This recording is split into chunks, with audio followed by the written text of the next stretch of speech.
Hello guys, good morning. Magluluto ako ng ginisang ampalaya. Hinuna ko na ang kamatis, sibuyas. Susunod na natin lagay ang bawang. Guys, sinunod ko na ang hipon.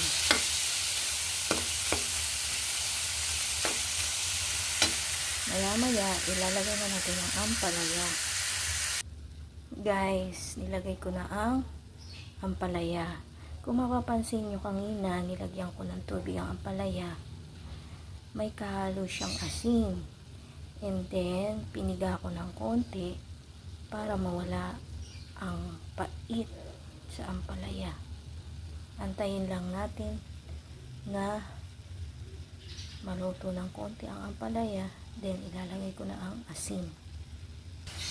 Guys, nilagyan ko na to ng asin. Then, lalagyan ko na ng magic sarap and paminta. Guys, tinakpan ko muna ang niluluto kong ampalaya. Guys, nilagay ko na yung tubig na nilagay ko rito. Mainit na tubig na nilagay ko rito sa balat ng hipon para lumasa ang ginisang ampalaya.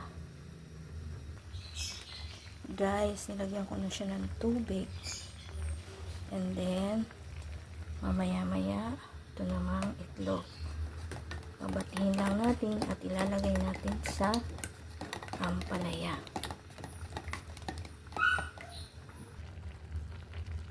Guys, luto na ang aking ampalaya, ginisang ampalaya.